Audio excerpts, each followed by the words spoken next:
بسم اللہ الرحمن الرحیم۔ حکیم الامت علامہ اقبال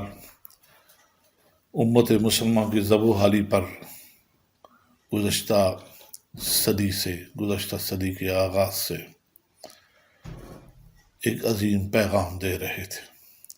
اور پیغام یہ تھا کہ مسلمان غلامی کے زنجیروں سے نکلنے کے لیے اپنے اندر اپنی ایمانی قوت کے اندر اضافہ کرے۔ مسلمان ان کو خودی کا درس دیا آپ نے، مسلمان کو جہاد کا درس دیا، مسلمان کو انہوں نے شاہین سے تعبیر کی کہ شاہین جو ہے وہ ایک درویش پرندہ ہے، اور اپنی اردو اور فارسی شاعری کے ذریعے سے امت مسلمہ کو بالعموم اور پر صغیر کے مسلمانوں کو بالخصوص بیدار کرنے کے لیے، اور اس کی ایک شکل تخلیق پاکستان جو علامہ کی فکر اور علامہ کی سوچ کا ایک عکس ہے۔ یہ وہ عہد تھا جب انگریز اور یورپین سامراج نے امت مسلمہ کو غلامی کی زنجیروں میں جکڑا ہوا تھا، اور مسلمانوں کی خلافت عثمانیہ اپنی آخری سانسیں لے رہی تھی۔ یہ پہلی جنگ عظیم کے بعد کا واقعہ ہے۔ ایک طرف علامہ امت کو خودی اور حریت اور آزادی کا درس دیتے ہیں اور جہاد کی طرف بلاتے ہیں، دوسری طرف اپنے رب کی بارگاہ میں ایک عجیب و غریب شکوہ کر بیٹھتے ہیں۔ اور وہ شکوہ کیا تھا؟ یعنی اس سے پہلے حضور رسالت مآب میں پیش ہو کر آپ کہتے ہیں کہ حضور دہر میں آسودگی نہیں ملتی، تلاش جس کی ہے وہ زندگی نہیں ملتی۔ یہ نبی پاک علیہ الصلوۃ والسلام کی بارگاہ میں روحانی طور پر آپ پیش ہوتے ہیں تو یہ التجا کرتے ہیں، اے بقول حالی اے خاصائی خاصان رسل، وقت دعا ہے امت پہ تیری عجب وقت آن پڑا ہے۔ حضرت محترم معزز سامعین، ہم جو بات کرنے جا رہے ہیں اس کا نچوڑ یہ ہے کہ امت مسلمہ کو زوال کس دور سے نکال علامہ اقبال نے کیا سوچ دی ہے، کیا فکر دی ہے، کیا نصاب دیا ہے، کیا طریقہ کار دیا ہے۔ ہماری یہ بات آگے چلے گی، لیکن آپ سے گزارش ہے کہ ہماری بات اگر پوری سنیں گے تو آپ کو سمجھ آئے گی۔ اس ویڈیو کا آخر تک دیکھیے اور ساتھ ہی اس کو سبسکرائب کیجیے تاکہ ہماری یہ بات اور اس کا جو تسلسل ہے آگے جو بات چلے گی وہ آپ تک پہنچتی رہے، اور اس کو سبسکرائب کیجیے اور بیل آئیکن کو بھی جو ہے وہ ٹچ کیجیے تاکہ ہمارا آپ سے اس حوالے سے رابطہ قائم و دائم رہے۔ تو میں بات کر رہا تھا کہ علامہ اقبال نے اللہ کی بارگاہ میں شکوہ کر دیا اور شکوہ کے نام سے ایک نظم لکھ دی، اور یہ نظم ایسی تھی کہ رب کی بارگاہ میں آپ نے مسلمانوں کی ذب و حالی کا اس درد بھرے انداز میں ذکر کیا کہ لوگ آپ کی طرف متوجہ ہوئے، اور ایسے میں کچھ لوگ ایسے بھی تھے جنہوں نے کہا کہ علامہ نے یہ گستاخی کر دی، علامہ نے اللہ کی بارگاہ میں شکوہ کر کے گستاخی کے مرتکب ہو گئے ہیں۔ تو ان کی طرف سے کچھ دنوں بعد جواب شکوہ کے نام سے ایک جواب آتا ہے، گویا انہوں نے اقبال اللہ کی طرف سے جو ان کو ایک جواب دیا گیا کہ آج امت مسلمہ کے مسائل کا حل کیا ہے، امت مسلمہ واپس اپنے پیروں پہ کھڑی کیسے ہو سکتی ہے، عزت اور شوکت دوبارہ حاصل کیسے کر سکتی ہے، یہ ایک پورا نصاب تھا۔ وہ کہتے ہیں شکوہ میں کہ جرت آموز میری تاب سخن ہے مجھ کو، شکوہ اللہ سے خاکم ہے مجھ کو، اے خدای شکوہ ارباب وفا بھی سن لے، ہو گئے حمد سے تھوڑا سا گلا بھی سن لے، ہم سے پہلے تھا جب تیرے جہاں کا منظر، کہیں مسجود تھے پتھر کہیں معبود شجر، تجھ کو معلوم ہے کوئی نام، کوئی لیتا تھا نام تیرا، قوت بازو مسلم نے کیا کام تیرا۔ اقبال کہتے ہیں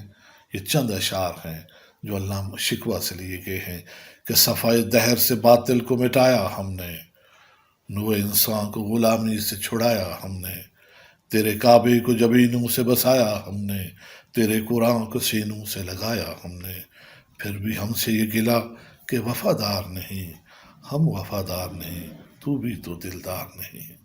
رحمتیں تیری ہیں اغیار کے کاشانوں پر، برق گرتی ہے تو بیچارے مسلمانوں پر، امت مسلمان کی ذبح حالی کا اس سے بڑھ کر نقشہ کوئی نہیں ہو سکتا،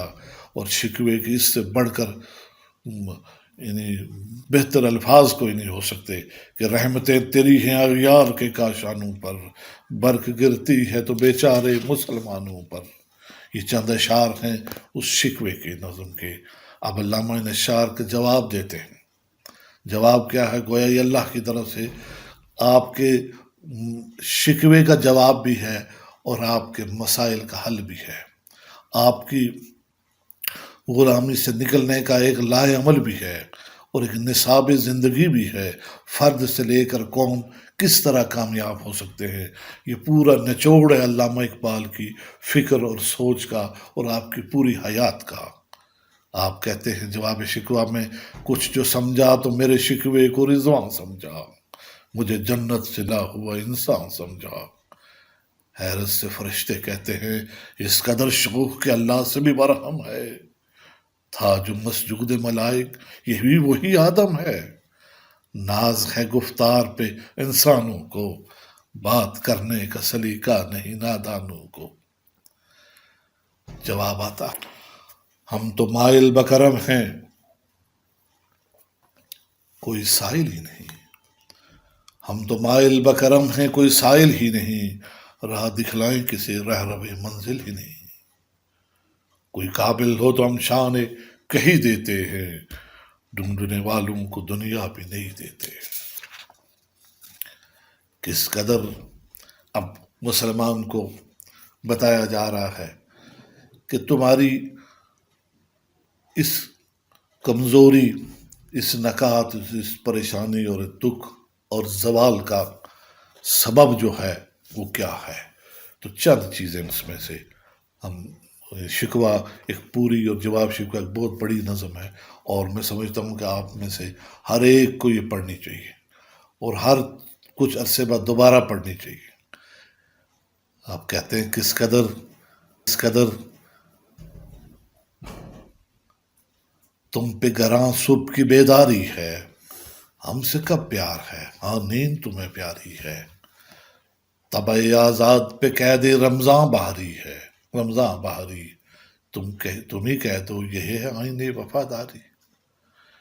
جن کو آتا نہیں دنیا میں کوئی فن تم ہو،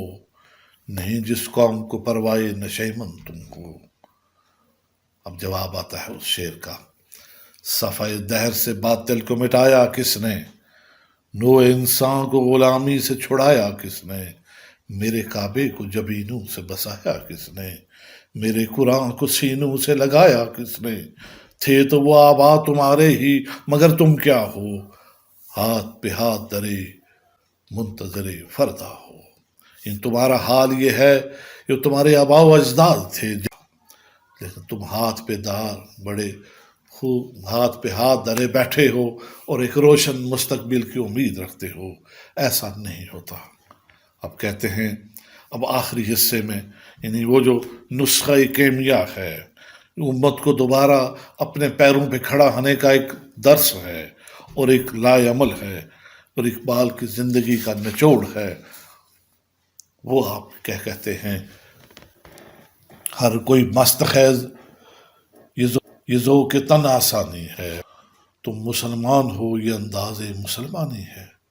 حیدری فقر ہے نہ دولت عثمانی ہے، تم کو اسلاف سے نسبت فقط روحانی ہے، تمہارے اندر نہ حیدری فقر رہا ہے، اور جب تم تم جو غریب ہیں ان کو حیدری فقر سے محروم ہیں، اور جو دولت مند ہیں وہ دولت عثمانی سے محروم ہیں۔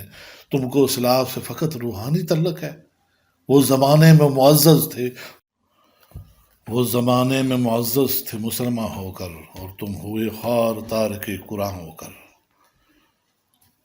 چشم اقوام سے مخفی ہے حقیقت تیری، ہے ابھی محفل ہستی کو ضرورت تیری۔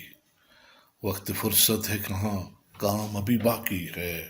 نور توحید کا اتمام ابھی باقی ہے۔ یہ آخری چند اشعار جو امت کو خواب غفلت سے نکالنے کا راستہ بتاتے ہیں کہ قوت عشق سے ہر پست کو بالا کر دے، قوت عشق سے ہر پست کو بالا کر دے، دہر میں اسم محمد سے اجالا کر دے۔ کہ اگر تم چاہتے ہو کہ زندگی میں انقلاب آ جائے اور گرا ہوا انسان دوبارہ عزت اور وقار حاصل کر لے، اور تمہارے پاس کوئی راستہ نہیں ہے اور ایک ہی قوت ہے، اور وہ قوت عشق مصطفیٰ صلی اللہ علیہ وسلم ہے۔ اسی قوت سے دہر میں روشنی، اسی قوت سے نور پھیلے گا، اور اسی قوت سے انسانیت سکھ کا سانس لے گی۔ اسی قوت سے گرے ہوئے انسان اٹھ کھڑے ہوں گے، اور جو پست جابر ظالم ہیں ان کے سر نیچے ہوں گے۔ کیونکہ ہو نہ یہ پھول تو بلبل کا ترنم بھی نہ ہو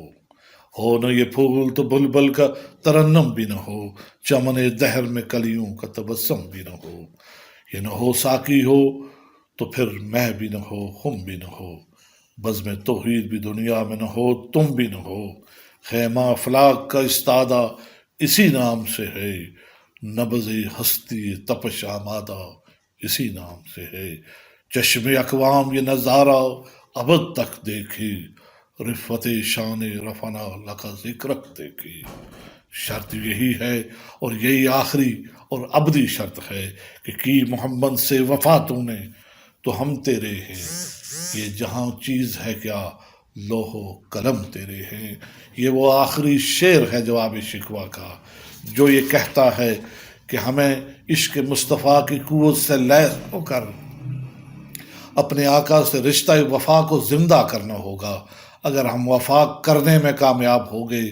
تو لوح و قلم اور تقدیر کے فیصلے مسلمان تیری مرضی سے ہوں گے، دنیا کی امامت تیرے ہاتھ میں ہوگی، اور تو دنیا کو علم، ہنر اور انسانیت اور انسانی حقوق اور الغرض ایک فلاح کا اور کامیابی کا ایسا لازوال درس دینے کی پوزیشن کے لیے کامیاب ہوگا، جس کی بنیاد پر انسانیت اپنے